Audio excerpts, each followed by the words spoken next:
Good morning, everybody. This is Pamela Wilson Baker.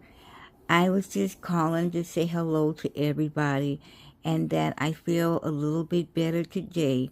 I'm going to the doctor today, but I do feel a little bit better. It hasn't felt like it's gotten any worse, but it's not really doing just a whole lot better. But, at least I don't think it's COVID. And yeah, I wanted to, I was, when like when you're not feeling good, I'm watching TV, I'm fooling around doing this and that, and I caught one of Latrice's, her videos, and she was talking about trusting people and truth. And what's so sad about that is that people, there are people that you can't trust.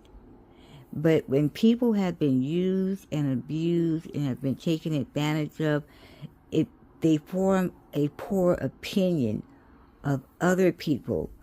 Now, I could understand, I know that social media has a lot of scammers out here, and she is right. You do have to be careful about who you confide in. But one way that I do it is I go to their Facebook page. I go look at their profile. I go see where they're from. I go check out their family, where they went to school.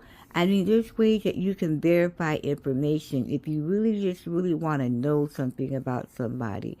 Sure enough, there's a lot of scammers out here, and if you're on here long enough, people have tried to scam me before too, but it's far and in between. It's not that often, and you could be losing good friends, or you could be, there could be nice people out there that you could really meet and become what I call a good friend.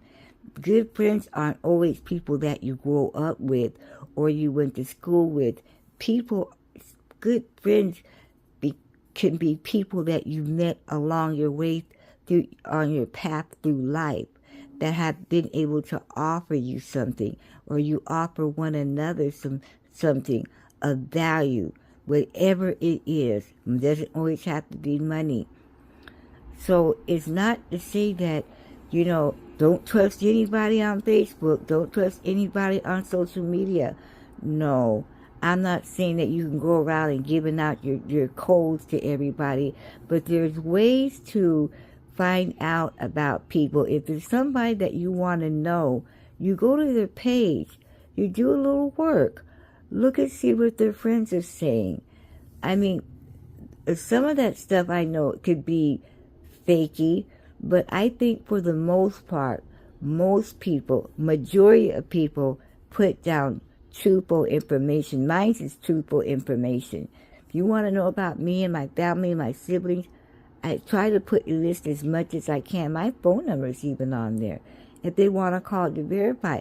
So there's ways that you could get around where you can learn to trust people, because that's pretty sad when you've been dogged out so bad until you cannot trust no one. Look how much will pass you by. Look at all the opportunities and the friendships you could meet throughout life. It shouldn't be that way, but I know it is. I hear about people talking about what they've been through. I've been through a lot too. I ran away from home when I was young, when I was a teenager. I slept in a car before. I slept on my girlfriend's floor so she had cats and I couldn't stand cats. I got a story for y'all. I don't talk about it, but I got a story. And it doesn't mean that I didn't lose faith in anybody, and it doesn't mean that I'm going to distrust anybody. It was just a time in my life that was very complex. Being a teenager, back in the day, were very complex, and they didn't have all of these different organizations that you can go to and get help. There wasn't much help available. If you didn't have an aunt or an uncle or a grandma and a grandpa, you were more or less left out there. And black people really didn't have a lot of help. So we kind of had to depend on ourselves or depend on our friends. Some of us didn't have good relationships with our parents. So, I mean, there's, for a lot of reasons, we are who we are. But we don't want to miss out on life because we've been through a certain amount of things and we feel like we just can't trust. They get that bad, you're going to miss the boat.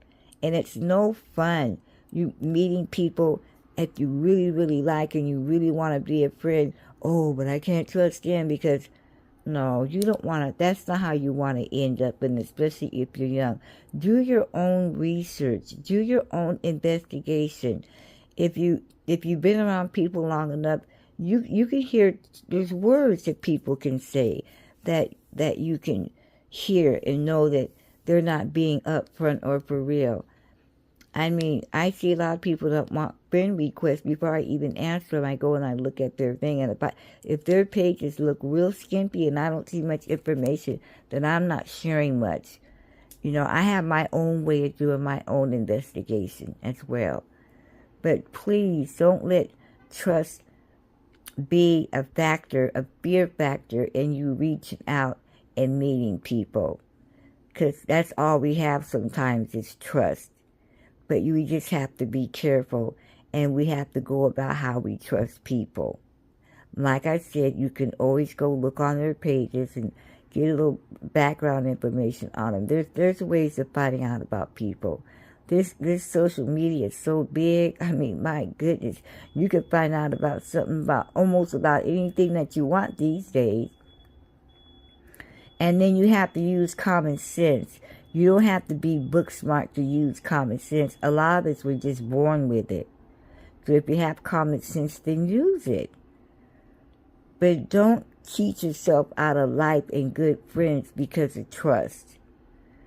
You just check the trust thing out. So that's all I have to say. I know my voice sounds kind of rattly right now, but I just had to respond to what I'm hearing because I want to be able to give out some good information, and sometimes people just don't know or they don't understand. I'm living way up here in north. My northern lifestyle experiences are different than people in the south. My lifestyle's been different. My exposure's been different. So we all have something we can bring to the table. So that's it, you guys. You guys have a wonderful day. I got a doctor's appointment today. I got a test result back last week. My lungs are clear. There's nothing in my lungs. No cancer, no. Boy, that was the best report because I'm a former smoker. So I was really on pins and needles. And I had a CT scan. They wasn't missing nothing. So when it came back clear, you guys, I was just so happy because I've had a lot of people that have passed from cancer in my family, including my grandmother, who I just love and admire dearly. So anyway, that's all I want to say. I've been talking now for a good few minutes here. So I'm going to load this up, and those who listen to it do, and those who don't. But you guys have a blessed day today. And remember, there are people that you can trust. It's how you go about trusting them. And give people a chance. Don't write everybody off because you've had some bad experiences, because you could be writing off an angel, someone that God has sent to bless you. Don't write off your blessings before you get a chance to know who they are. Okay, may God bless. And I love you guys. Bye-bye.